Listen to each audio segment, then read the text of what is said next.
Halo teman-teman, bertemu lagi dengan saya Marcelinus Doni. Topik yang saya bawakan kali ini adalah additive manufacturing. Tentang apa itu? Mari kita lihat bersama-sama. Additive manufacturing merupakan salah satu dari 9 pilar teknologi di revolusi industri 4.0. Tidak asing melihat gambar 3D print di samping, ya benar.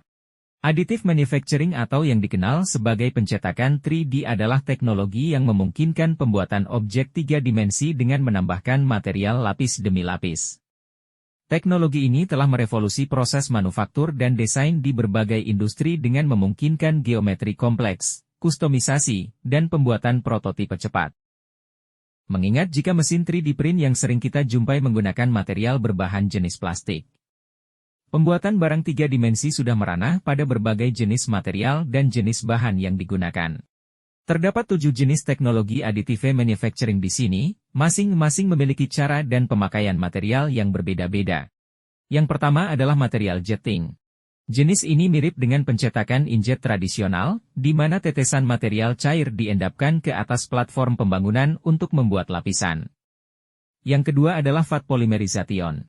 Adalah jenis 3D printing yang proses pengawetan resin khusus dan disebut photopolymers. Photopolymers merupakan bahan cetak dan memiliki molekul-molekul cair mengikat bersama dan mengeras menjadi keadaan padat. Yang ketiga adalah binder jetting, yaitu 3D printing yang berperan sebagai pengikat cair dan diendapkan di atas bubuk. Binder jetting akan diproses dalam lapisan bahan secara bergantian.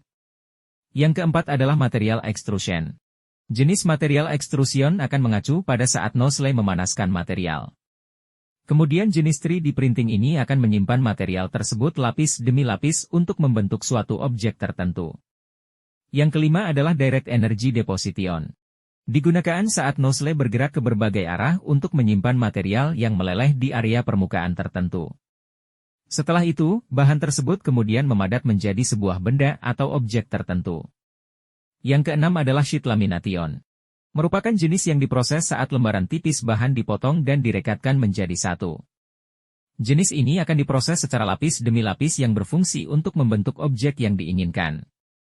Dan yang terakhir adalah powder bed fusion. Jenis ini mengacu pada penggunaan sinar laser atau elektron. Hal ini berguna untuk melelehkan maupun menggabungkan partikel bubuk menjadi satu objek. Penggunaan masing-masing jenis disesuaikan dengan kebutuhan. Jika dibandingkan dengan pembuatan benda oleh mesin konvensional, masih akan muncul pro dan kontra untuk kelebihan dan kekurangan masing-masing.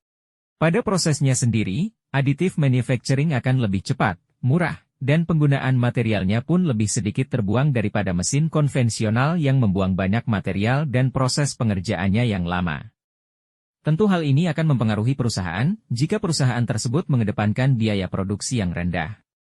Pemilihan antara kedua proses manufaktur tersebut disesuaikan dengan kebutuhan pula.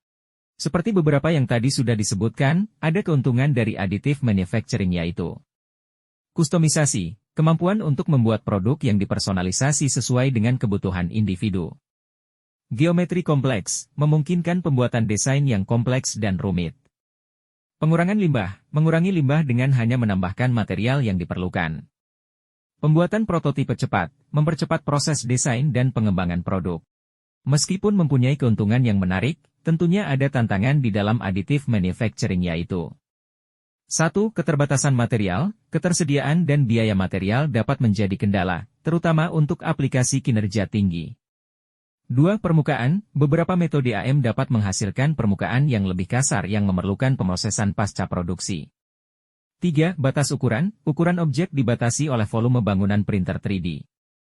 4. Kontrol kualitas, konsistensi dan keseragaman dapat menjadi tantangan, terutama dalam produksi volume tinggi.